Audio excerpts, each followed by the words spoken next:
Welcome to the show, Lauren. We're so excited to have you here today. Hi, thank you so much for having me. So, to get started, I'd love to find out how you got started in your writing career and what surprised you the most.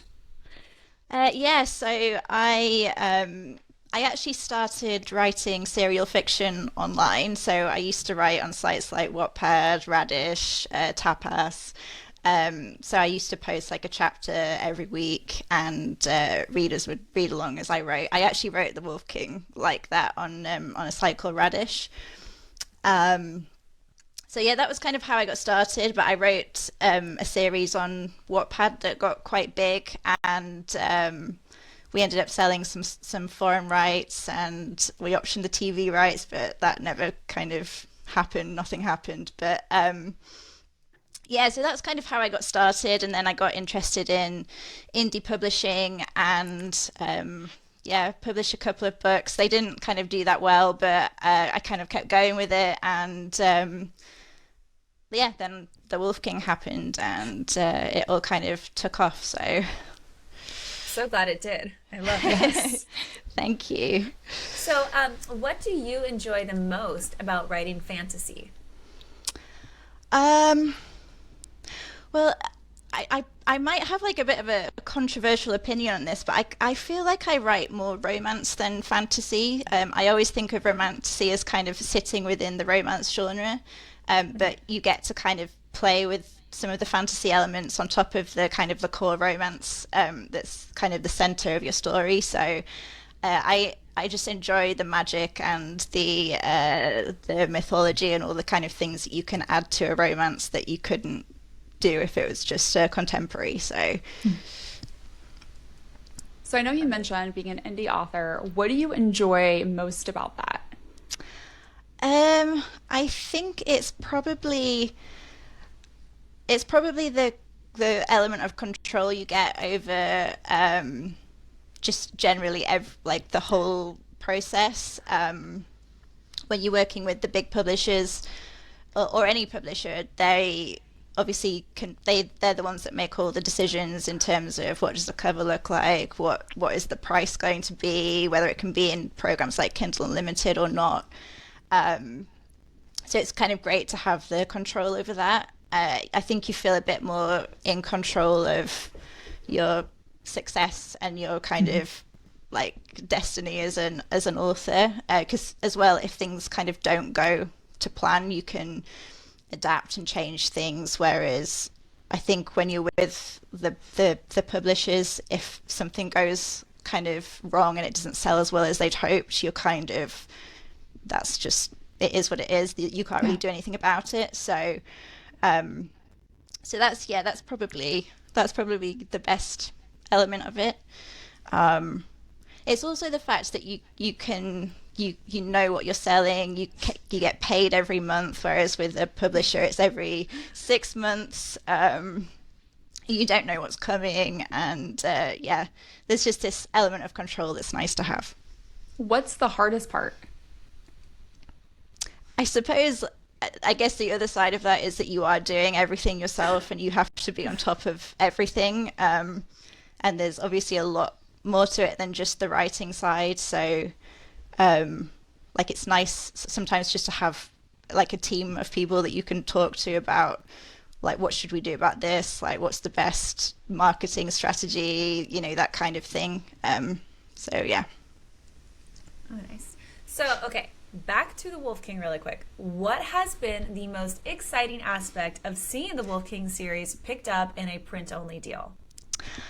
Um, well, I feel like it hasn't happened yet, but I'm very excited to go into the bookstores and actually see my book on the shelf for the first time. So I'm very excited about the launch. It's launching in the UK towards the end of this month, so I'm very excited about that. Because yeah, I've never seen my book in a bookshop before, so I'm very excited about that. And also, just the fact that like they're sending out kind of these gorgeous proofs and arcs at the moment, which I've never been able to do like the physical ones myself. So that's really exciting as well. I'm not gonna lie, the second that I see it available in a store, even though I already have it, like I'm still gonna get it again. And I'm gonna strategically place it in front of all the best spots and be like, you know what, you should really read this one. You should really read this one. I'm just like, I'm gonna help you out. I'm gonna see it and just be like, this is where you gotta go, people. Because I'm so excited for you. Oh, thank you. Well, and books are like, in our world at least, like trophies, right? You want them Yeah. on your shelf, even if you read them like on a Kindle. Yeah. They're just really beautiful these days. How would you describe The Wolf King in 10 words or less? So yeah, that's a hard one. So readers always say werewolves meets Outlander, which I think is quite a good description. Human princess captured by alpha wolf, maybe. That's I like it. honestly, that's one of the things I loved about the book when it started was just that it's just you don't see that like a human princess captured the night before her wedding by an alpha werewolf. Like it gets your attention. But I'm so glad you said Outlander because I immediately started picturing like Jamie Fraser as, and I'm just like, oh, I like it. I was a big fan. Thank you. And here's a funny story. I have a dog named Magnus. And so Oh no. there were so many times where I was just like, oh, Magnus, you're doing it again, buddy. I was just like, not you, Magnus, the book Magnus, not you. But it was pretty funny. So where did this idea of the series come from? And like, what did the research look like for these different books? So I originally had the idea when I was on a road trip in Scotland and we were going through the Highlands and it was just so beautiful and yeah, I was just very inspired by the valleys and the mountains and the lochs and the old castles. So yeah, that's kind of where the inspiration came from. As soon as I got home, I just started writing. And yeah, I guess like the research has just been a lot of reading like Scottish wildlife books and that kind of thing. How long did it take you to write each of the first two books? Well, book one I wrote, so that was a piece of serial fiction that I did. So my poor readers had to wait a week between each chapter. I was working full time and I just wrote for like a few hours on a Sunday. So yeah, they had to like it probably took about a year in total for us to get to the end. And then like book two actually took me a very long time because I started it from scratch like about 3 times. Yeah.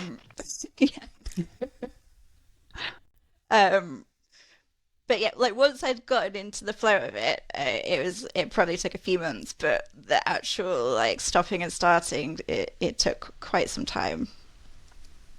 Curious, you say you started from scratch. What didn't you like about like the first couple times you started it that you were like, oh no, I don't like that? I found that there were a couple of things I struggled with. So the first one was that I think there's a bit of like a Game of Thrones situation going on where you have like these characters kind of squabbling over the throne, but then you have like this big bad coming and not all the characters know about that. So I found that like pacing that quite difficult because I felt for Aurora to kind of notice that this was kind of slowly creeping up. In some of my earlier attempts, it felt a bit chaotic because there was just like too much kind of going on at once. So I found that a bit of a challenge. And then I also found just balancing that love triangle quite difficult because like I think there's like quite it's quite a precarious balance between the three of them because you've got like I realized that I had to keep Blake at this certain level of like antagonism in order for it to work because if he was too antagonistic then Callum would just be like, no, we're not dealing with you anymore. But if he wasn't antagonistic enough, then I felt like it gave him and Aurora too much scope to actually get along, because I think they are quite similar deep down. So it was just like, how do I balance these three characters and this character dynamic between the three of them? So yeah, it just took me a bit of time to get that right. So out of all the characters, was there one that came to you first? It was Aurora and Callum first. I can't remember which one. It was probably Aurora first, and Callum pretty soon after, and then Blake very soon after that. Is there any character that's harder to write than another? Blake is the hardest to write, just because he's so kind of calculated, and he's usually a few steps of it in front of everybody else. So and he's also quite manipulative. So he can play a scene depending on, what he wants to get out of that particular scene, and sometimes it kind of can change depending on what mood he's in, or like how far ahead he's thinking, or whether he decides just to be a bit annoying for the sake of it, which he does sometimes. So Yeah. He likes to be a bit cheeky. yeah, it he seems. does. Yeah. We often say, I was gonna say, we often say that Blake is like playing chess in the books, Oh. whereas like everyone else is like playing checkers or like Candyland or something, because he's thinking way ahead. In different game, different realms. Yes. Sometimes. For sure. Okay, now if you had the opportunity to vacation in any of these castles that you're mentioning, which one would you choose and why? I would probably go to Lowfell. I think it's probably the safer of the ones that we've visited, just because it's smaller. There's less wolves there. I mean, you've got Blake there, obviously, but yeah, it's a bit smaller. It's on like a little island. Yeah. And I love it seems like the research you did behind like the background of them, how like the Gaelic like literally transforms into like wolf or like knights, and it's like, oh, look at it. Okay, can you pronounce it for us? So it's Mata Ali, which is the main kind of wolf headquarter. Okay. Yeah. Now, do you know Gaelic at all? No. Just like Neither do we. Just little bits that I've been trying to pick up as I've been going through the series. I loved it though. Like that whole element just like transported you even further into that world, and I was just like, oh my gosh, I was fangirling so hard. Yeah, Megan's our pronunciation expert. Should not be allowed to speak any Scottish names. I don't know about expert, but I watch a lot of like, like Outlander and like other shows like in that similar like genre. So I was like, oh yeah, I know what that is. Like, okay, great. So I was thoroughly enjoying it, and then teaching Stephanie. Or attempting to, maybe is the better. We tried. Yeah, I tried. I try. What do you love most about Aurora's character and her character development? I think that she's very resilient. I think that she, like, when she starts out, I wanted to write someone that was flawed, and so she kind of starts out, and she is a bit spoiled. She's a bit privileged. She's not had the best upbringing, but she's still coming from a place of privilege in relation to other characters. And so she kind of acts accordingly to that. But I liked the way that I think she holds herself quite well. I think that she is a survivor. She's a fighter. She allowed her mind to be opened, and I think we see I think she's quite a different person at the end of The Night Prince than she kind of starts out at the beginning of her journey. What do you hope will continue in her character development kind of when you get into the third book? I think so. In book one, I think she kind of learns that it's okay to want things, and I think in book two she starts to realize exactly what it is that she wants. And I think book three is a book where it's like, okay, this is what I want, but I actually have to fight for it. So I think this is the book where she's going to stand up and say, this is who I am. This is what what I'm doing. This is where we're going now. So she's kind of really taking the reins in book 3. Yeah, I think one of the things that we've loved about is how much she starts to embrace who she is as a person and like her own thoughts and feelings. Like there's so much growth from her in that aspect, and it makes her, I think, a really powerful like female lead in the book. Now, were you always planning to have a love triangle between Aurora, Callum, and Blake? Yes, yeah, it was. I mean, I didn't think that it would be as like hard to choose between the two men as it has become, and I've actually, like, during the course of writing it, I've kind of gone back and forth quite a lot in terms of like who is going to be, you know, the end game. So that kind of surprised me a bit in terms of how it all kind of turned out, but I'd always planned for Blake to come along. Oh, wow. Okay, so now what has surprised you the most about all the readers' reactions to the mating bond between Blake and Aurora? I don't know really. I feel like probably people saw it coming. Okay. Yeah, I don't know. I'm not sure. I think for us, we were like super intrigued by Blake in book 1. Yes. I think we talk about how like we know we shouldn't like him, but we like hello. Yeah. And but then in book 2, it's like we were so hardcore Callum in book 1, and then book 2, like he was so frustrating, right? Oh man, so frustrating. I want to just like reach through and be like, "What are you thinking? Stop it!" You are better than this, right? Yeah. And then because I think as Aurora became a stronger character, that I think that was hard for Callum, whereas I think Blake embraces it. So it was kind of interesting because like, at least right now, we'll see where you go with book 3. Like we are so hardcore Team Blake. I know. So hardcore. We kept comparing him to being like in the Gilmore Girls. We're like, "Oh, is he team Jess? Is he team, Dean?" We're like, "I don't know. Like, Callum's the good guy. You're supposed to love him, but like, here comes these bad boys." And you're like, "Oh, I kind of like." We him probably too. shouldn't, but We probably shouldn't like you, but I do really. but here we are. But here we are. But here we are. So one of the underlying themes that at least we saw was about women's empowerment. Because, right, Aurora seems like she's treated like a piece of property. At the beginning of the book, she doesn't believe she has any other choice. And then she starts to challenge that narrative a little bit in the first book and definitely in the second book. Yeah. What are you hoping readers take away from that topic? I'm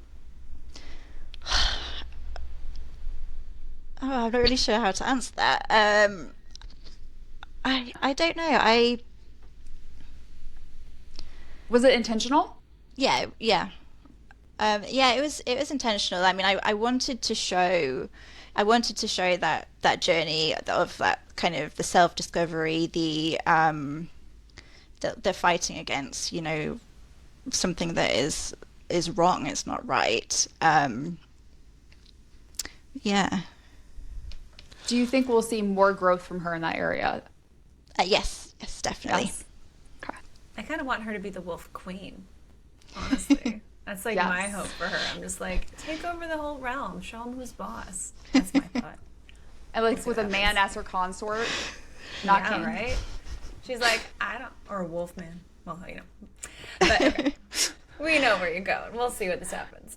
Okay, so another underlying theme is the constant struggle for power and dominance that is multifaceted. So there's an ongoing war, obviously, between the humans and the werewolves, and there's also this delicate balance between the clans. And, of course, a likely impending war with the Night Acolytes. So much fun. How do you think we should be viewing the power dynamics in this series? Like, what are the top ones to be viewing? I mean, the big one is the night is on the horizon. So that's the big thing that's coming. And yeah, the other things are all going on as well. But yeah, the big war that's coming is the one with the night. Okay, so do you think gonna literally be like everybody's gonna have to like come together in a way to fight the night? That is, that's what Aurora is hoping. But we'll see how it plays out. I know. It's one of those tricky ones where you're like, I can't really answer it yet. But hint, hint, wink, wink. Okay. So, throughout the series so far, you have surprised us by causing us to question how we feel about certain characters. For example, we hated James in the first book pretty strongly. And then by the end of The Night Prince, I'm like, well, shit. He might have had like the best interest of his clan and Callum the entire time. We didn't trust Blake in the beginning of book 1, and now we're questioning if he's the only one really looking out for Aurora's best interest. And then there's Callum. We loved him. Now we want to punch him. So it makes it so fun to read when everything gets completely twisted. Are you going to do more of that to us with characters in book 3? Yeah, definitely. Great. But also, please do. We love it. Please do it. Yes, we want more. And I think that's like one of our favorite parts is because every time we think we have a character figured out, there's some sort of weird twist that you put into it that like you don't see coming. That I'm like, I've actually went back and like reread The Wolf King, going like, was I wrong about James this entire time? And there are like these breadcrumbs, but you're thinking about it from Aurora's POV, right? And how she sees him, and it's kind of like, oh crap. So I mean, well done. Thank you. When you have to make Stephanie go back and reread something, that is a job well done for sure. Okay, so in The Wolf King, it's mentioned that there is a high cost for Callum giving Aurora his collar. We have a lot of theories about these collars. We're led to believe that by Callum that's related to not wanting to, exert dominance over her. But like, is this really the answer, or is it possible there's another high cost we're unaware of yet? Not. There's not much more to it than that. I mean, the thing is, like, the collar is something that a wolf would traditionally give to their mate. So, there is like some kind of implications around that and the fact that he's given it to Aurora, but there's nothing like that much more kind of going on there. Has he given it? Yeah, can you give your collar away more than once? I would say that it would be a bit like giving, someone the same engagement ring, so it's a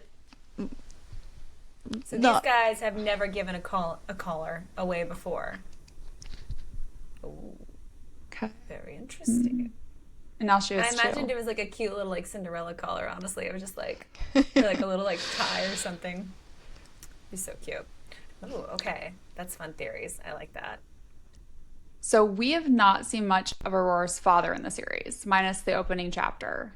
And that makes sense because most of the action takes place away from him. But it makes us really curious why he hasn't shown up at any other point in the series. We're expecting we might see him in book 3, given the end of The Night Prince. But is there any intentional reason why he has been missing from the first 2 books? I mean, you'll definitely see him in book 3. There's not. I mean, the main reason that he's not there is because, like, firstly, he doesn't really care about Aurora in the way that, a father should care about their child. Like, she's just a piece of property to him, really. And so I mean, that's like a large part of the reason. He's also been trying to clear up the fact that Alexander took over the Borderlands in book 2, which was somebody he doesn't want to be leading the Borderlands. So he's kind of got some stuff going on, like, back there trying to stop that. So I mean, they're the kind of the main reasons that we've not seen him yet. Okay. We know that the mate bond is extremely rare in this world and even rarer to be accepted. Can you tell us any more about like why it's rarely accepted? I think I won't talk any more about the Maitland until we'll leave that for book 3. We have so many theories on this. It's okay. It's okay. Touche. That just makes us even more excited because then we know we're onto something because we're like, okay. We're like, what's going on with this bond? Why? Okay. I'll give you that one. So one of the major reveals at the end of the second book is that Blake is the Night Prince, which is something that like after we read the first book, we had theorized. But it's a little bit unclear, at least to us, who exactly knows that piece of information except Aurora. So can you clarify which characters know that Blake is the Night Prince? Besides Aurora and Blake. Yeah. So basically the wolves that were in the cells beneath the palace, they all know. So okay. Jack, Aaron, there's Alexander, Fenrir, who we've not met yet, and also Farah. So they know. And Elsie knows as well. His Blake's His sister. Yeah. Okay. Oh, that'll be fun. Okay. Should we anticipate seeing a point of view from another character, or maybe two characters in the third book that's not Aurora? I'm playing around with the idea, so I don't want to say for certain yet because I like my drafts tend to change a lot from kind of originally writing to what ends up being published. But I'm playing around with a couple. Now, have you ever considered writing a bonus chapter from like one of the first 2 books in another character's point of view? Yeah, I might do at some point. Yeah, I'd be so curious to see like Callum's point of view on certain things or Blake's, and it's like, what is going on in that mysterious, beautiful mind of theirs? Yes. Are there any scenes in particular that you would... I'm glad you asked. We have a list. Yes. I would personally love to see a scene from Blake when she's being held captive by James in the cell, and that's when he realizes like that she's his mate for the first time. I would also love to see his perspective when she is bitten by James and he has to help her heal. And then for Callum, I probably that same scene, because I think that's when he realized that they might be mates. And yeah, one of the things I love about his character, even though I do want to punch him in book 2, is that like he knows what's going on, and he is like, he's living in Delulu land, which like we all do sometimes. He's just like, I love her, I can't tolerate this, or like this is not real. So I would love to see his like inner struggle with that, which I think is not necessarily a specific scene in specifically the Night Prince, but a couple of different, maybe like even him alone scenes that we don't see of him, where he is like mentally in his own head about it. Because I do think it's emotionally taxing for him as a character, which is why I think sometimes he reacts the way that he does to her. Also, I would love to see if he's ever going to tell her he loves her, not in front alone, not in front of other people. Because I did go back through the book and double check that, because I was like, you said the woman that you love. News to her. News to us, news to her. And then we don't talk about it again. Yes. So. Same. I would love to see that like internal dialogue for him of like what he's going through. Like when he's about to say like the woman I love, is he like, oh my God, did I just say that out loud? Like or you know, how he's handling things. And then the other one for Callum would be when he's fighting James, like when he challenges James again. Because we have a theory that we don't think Callum, no matter how angry he is that James, could kill his brother. Like, I just don't think that's who he is as a person. Blake, no questions asked, would do it. But I don't think James can kill Callum, and I don't think Callum can kill James, because I think they have a much stronger bond than either one of them want to maybe verbally acknowledge. So I would love to see that kind of like inner battle of where like he knows he needs to do this, but he like can't. And that's why, right, like James kind of backs down. He knocks James out and he's like, I'll deal with it later. And I'm like, that's like that to-do list item that you've been on your to-do list for 9 months that you're never going to get to. Yeah. Kill my brother. Kill my brother, right? I'll get to that eventually. It's fine. It'll be fine. So that would be another one that I'd love to see, because I don't think he has it in him, which is we should love that about his character. Yeah. So. Oh, good. You can't kill your brother. That's a positive trait. Probably good. Probably. Because I don't really want James dead now at the end of book 2. No. So, That which makes was not how I sense about felt at James. the end of book 1. So. Yeah. Okay. Yeah, What? I like James. I've always secretly liked him. Okay. Well, that makes more sense now, of like, because I was like, oh my gosh, he's the I really felt that way in the cell when when she's captured by Alexander and he tells her he'll give her some time. Like and then I started like going, oh my gosh, like you knew that they were made, like all the things that you did were to protect Callum. Yeah. Oh, anyways. He's a good big brother. Yes. Okay. So what reader reactions have surprised you most about the series so far? I was quite surprised actually. So when I was writing book 2, I kind of went in. So there are, I guess, like 3 kind of main like twists, like in terms of the big plot ones. And I kind of went in thinking like people are probably gonna pick up on these, so I'm not gonna try like I just want people to enjoy the journey of getting there. I'm not gonna try and like actually surprise anyone. But then I was quite surprised that the actual Night Prince one seemed to get a few people, because I thought that people would pick up on it. So I was quite happy that that I managed to surprise people. Oh, I knew he was the Night Prince. I knew it. Yeah. I was definitely, for me, I was like, hands down, like, I'm calling it now. Mm-hmm. Done. Yeah. Well, and like we had, in way too much excruciating detail, picked out why we thought she was the Heart of the Moon. Like with like proof, like at the end of book 1, we had like proof points of like why we were confident that was the case. Oh, yes. And Spreadsheets, everything. It was just like, here you go. we may analyze books like this like we're in like English literature in college and there's a test on it. Yes. Like it's Shakespeare. Yeah. We're breaking it down. Breaking it down. Okay. Okay, speaking of breaking it down, what is your personal favorite line or passage in the series and why? I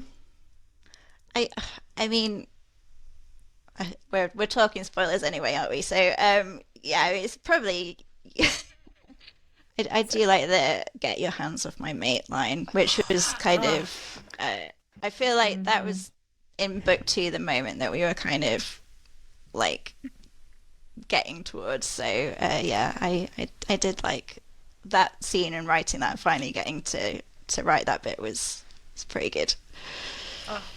Were you just like screaming it like internally, and maybe like as you're typing it you're like, get your hands off my mate, like Yeah, because I was, as I read it I was like, Yes. love it. Well, one, the man. line's just extremely hot, but the other part is it Yes. feels like it's the first time where he makes it clear that's how he feels about her, right? Like it's, for me, it's like a bigger declaration than just the words. Yeah. Which felt, and I felt like that did something to her, which I just loved. But like I said, we're Team Blake. I wanted that bit to be like the first time that like either of them had actually said it out loud, because like he's known for a while now and she's kind of figured it out a bit earlier on, but like they're very careful not to say it out loud up until we get to that point. Yeah, they'll dance around it. Yeah. Are there any scenes from book 1 or book 2 that you would recommend we look at again for clues of what to expect in book 3? I'm not going to tell you that. That just means I need to look at all of it again, Megan. Reread the whole thing all over again. Ugh, killing me, Smalls. But okay, it's okay. I'll graciously accept it. Okay, obviously we are dying to read the 3rd book. Like, and I have many, many questions and theories. Can you tell us anything about the last book in the trilogy? Anything? What can you tell us? Don't break my heart. It'll be about werewolves. It will be about werewolves. Boo. I mean, I always thought of book 1 as Callum's book 2 as Blake's book, and book 3 as Aurora's book. So, Aurora kind of, she's taking the reins in book 3. This is kind of about her, confronting like the demons from her past, confronting her father, and like just kind of coming into her own, I guess. So yeah, I can tell you that much, and it's about werewolves. Okay. Is there a title? Do you have a title? I have a title, Okay. but I'm not going to share it. I'm gonna guess. Okay, so we got the Wolf King. I'm not the Night gonna. Prince. I'm just gonna hide my she's face. gonna have She's zero. gonna hide her face. She's gonna hide her face. I'm gonna say it's like Queen of the Night or something like that, like Ooh, Night Queen. I like that. Because now that we know it's more than Aurora's, I'm just like, does she become the Queen of the Night? Like cue like the song. Oh, that's a good song. It's a great song. That's what I'm theorizing. Something queenly. I can neither confirm nor deny. Do you? I actually don't think I'm allowed to say because I'm working with the publishers now. They kind of get some say on when it's announced as well, so it's kind of been taken out of my hands a little bit. Do you think is it a 2026 release? Okay, Yeah. Okay. Like first half or second half of the year? It's looking like summer, Okay. but we're still kind of figuring things out, so I'm not sure. Yeah. We are just anxiously awaiting because I think we read book 1 and then we recorded our podcast episode on it, and then we had to wait till that was recorded before we could read book 2, which was not that long but very painful for Megan and I. Yeah, we're just like, oh my gosh, we need to get this done so we can read the next one. And then we recorded that episode and we're like, what do we do now? I know. Now I'm just like we have questions, we have answers. So with crazy theories that are probably unhinged, but I know. Now I'm like, can I go get a little like collar and Okay, if you were to have your own collar, what collar would you have? Ooh. She's not going to tell us, I don't think. Yeah, I'm not going to tell you. Oh man, what's your favorite color? Awesome. But it's fun. I love everything about this series. I'm so excited to read your 3rd book. Big fan. You're doing great things, and just thank you for creating this world for us and being on here today and talking to us about it. Really appreciate your time, and thank you for everything. Yeah, thank you for having me and saying such nice things. It's been really nice talking to you. This is my first interview I've ever done about the Wolf King, so. Oh my gosh, it was fantastic. It was wonderful. We're extremely honored. Yes, and I cannot wait to see it on bookstores out here. Thanks for listening to Late Night Reads. Don't forget to follow us on Instagram, TikTok, and Facebook at Late Night Reads Podcast. And check out latenightreads.com for even more information about all the books we're reading. If you loved today's episode, make sure to subscribe, rate, and review our podcast. And share the show with your fellow book lovers.